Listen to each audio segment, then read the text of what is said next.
What do you do with your DNA matches? DNA matches can provide you with a wealth of information, whether or not you're an adoptee or whether or not you have a brick wall that you're trying to climb, or maybe you just kind of want to meet some new cousins or figure out how these people fit into your family tree.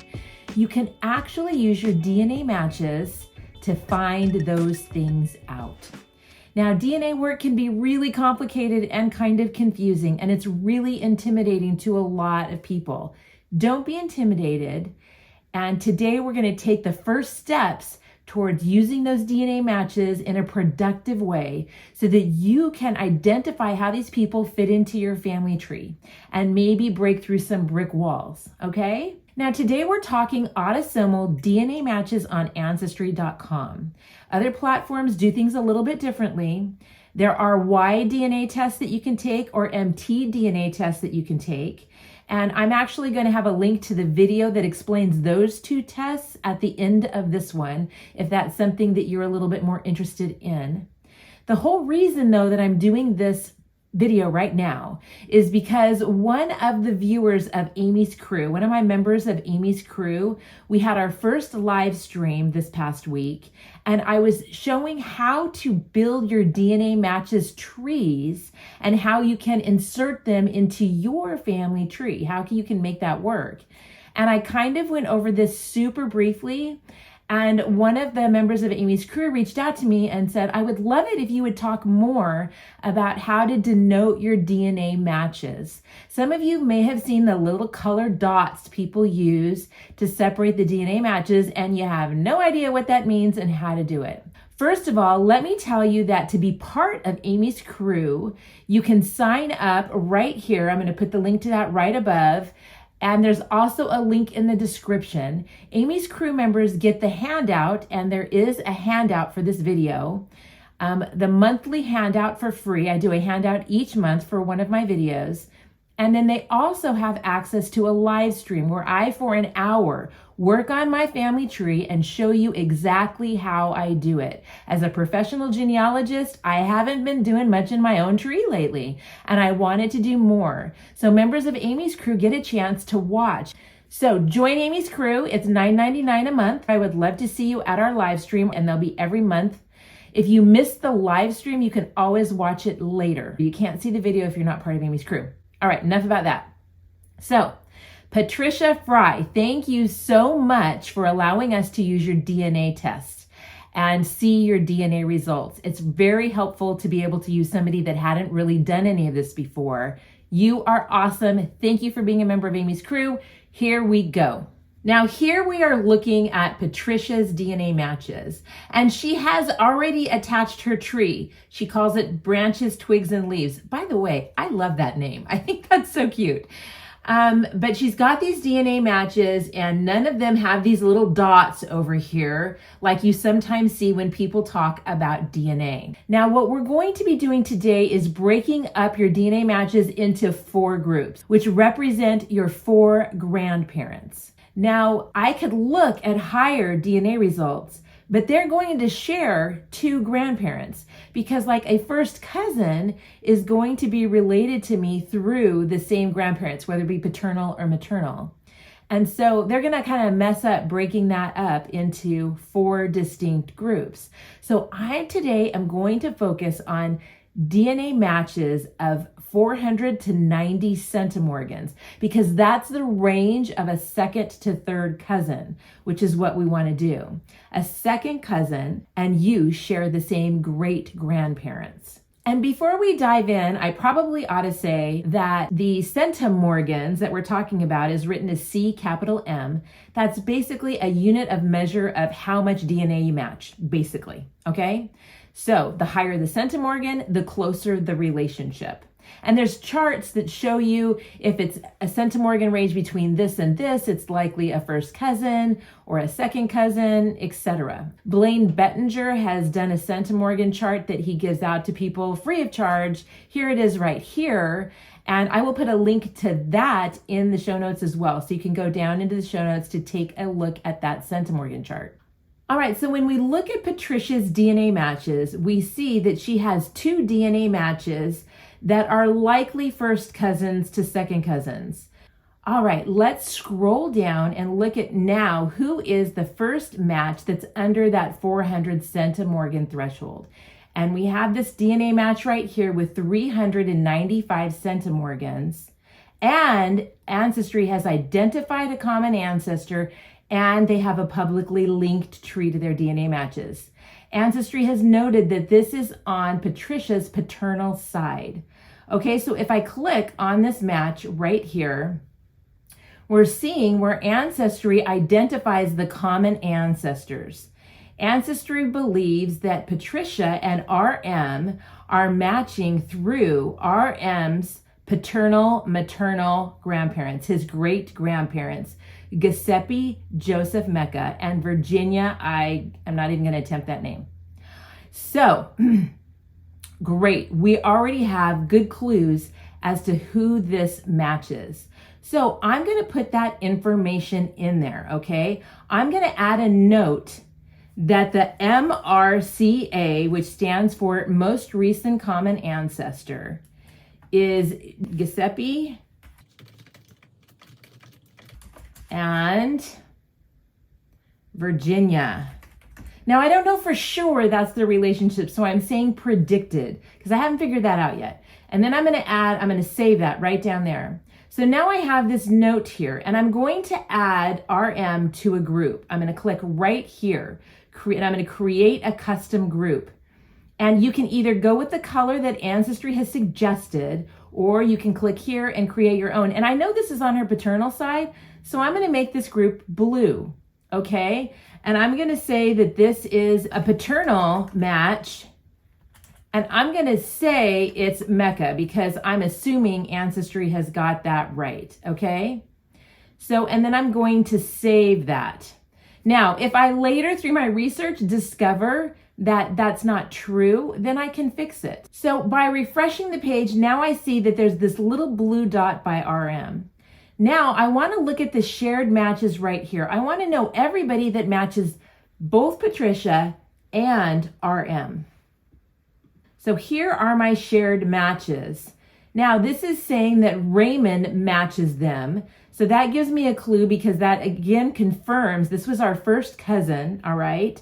So in this instance, I'm going to go ahead and give him this blue dot. Now remember, I didn't want to start with him because it would mess him up.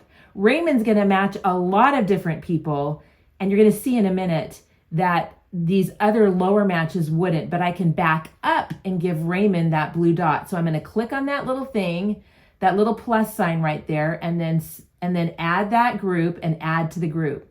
Now Raymond has the blue dot. Now I'm going to go down here and I could go way down into other matches. I could go way, way far down.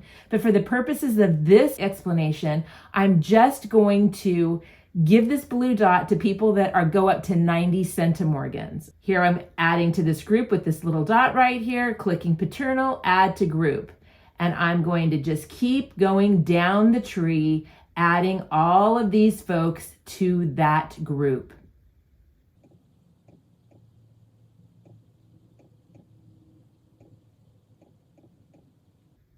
Now this next match here is 85 centimorgans.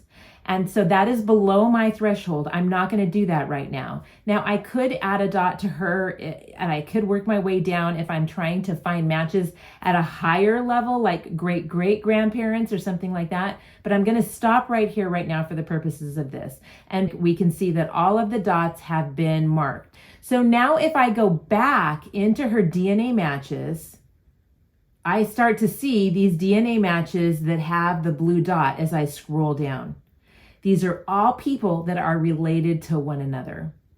Now, every once in a while, we have things like endogamy and all of these things that are crazy, cousins marrying cousins, and that can mess up DNA results. But for the purposes of this video, I'm not going to get into that. I'm just going to show you the basic kind of how to do this. So now what I'm going to do is this guy we're ignoring because he's a first cousin. And I'm going to go down to the next. So this guy's Raymond, we've ignored too, but he got matched with this blue. And now I'm going to go down and now I have the next person, the next highest match is a second cousin on the maternal side. All right, so now I'm going to click on this person and I'm going to start doing the same process with them. So now I'm going down to her shared matches. They haven't found any common ancestors for her. So they don't know what the match is because she has no tree. But I'm going to look at the shared matches.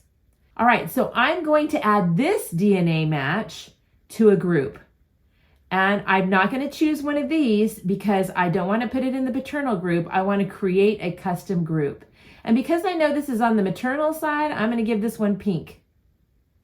And I'm going to give the group name maternal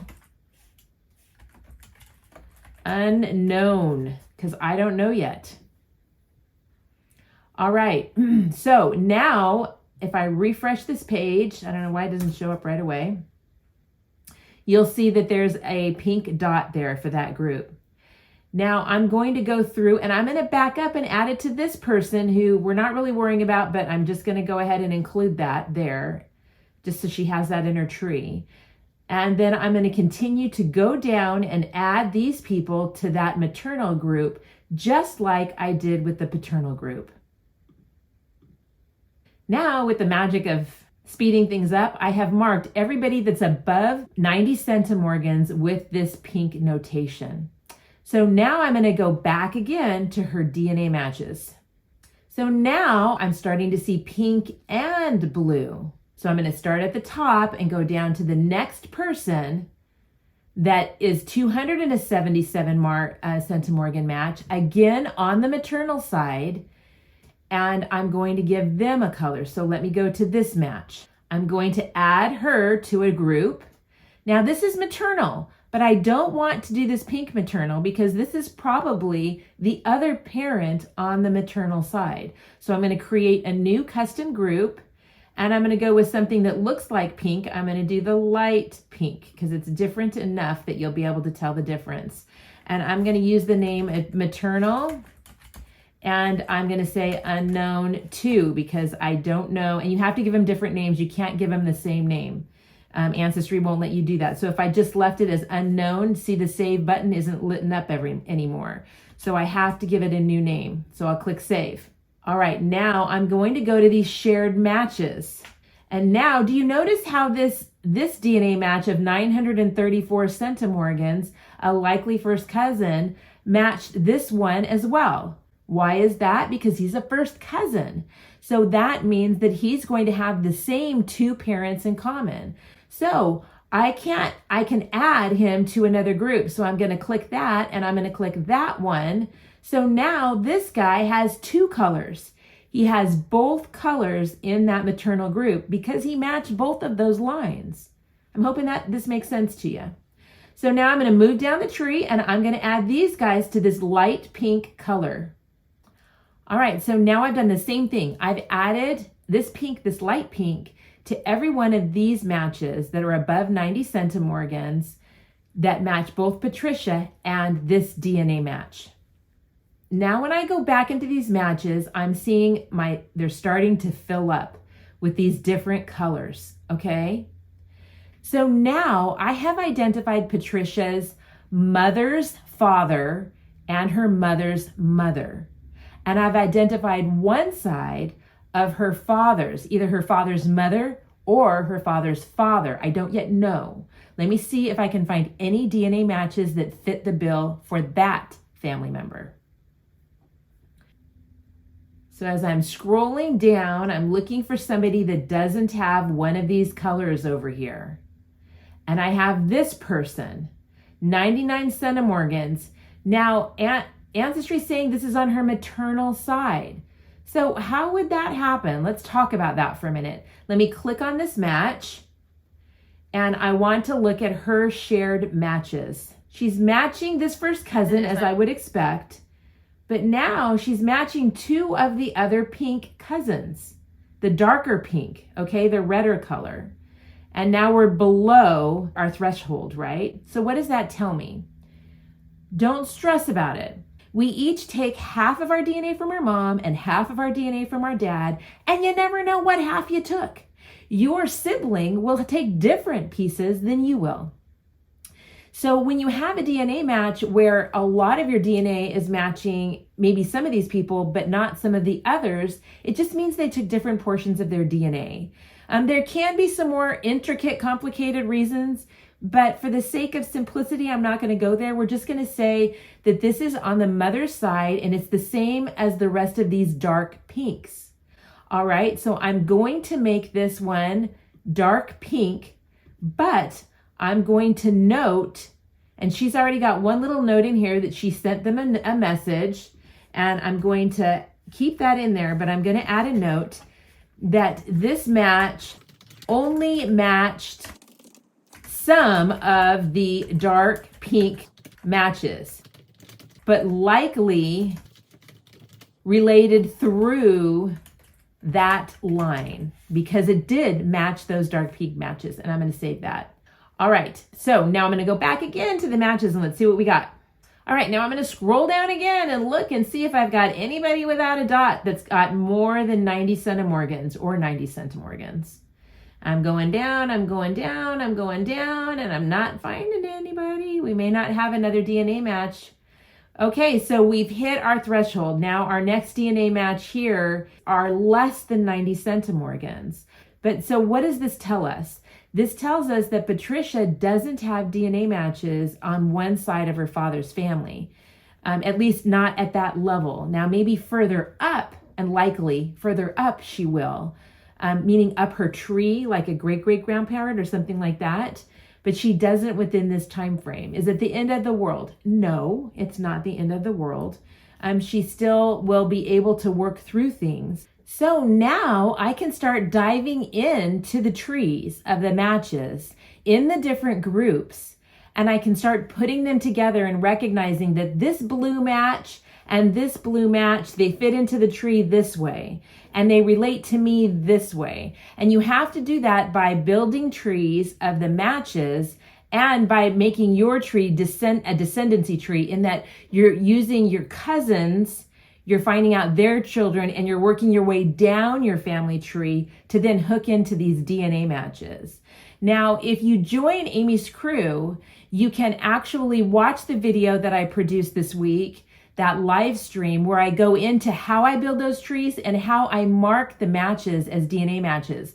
Like right here, Tina has marked, she has identified this DNA match in her tree. And so she can go right to where they are in her tree. So next month, I'm going to be doing a little bit more of this building DNA match trees and get into a little bit more depth on how to deal with that, especially when we don't know how they fit into our tree. You don't recognize the name in the DNA match. They're not easily fitting into your tree. And this works really well when we're talking about brick walls and how we know that there's a relationship, but we can't identify where it is because it's further up in our tree.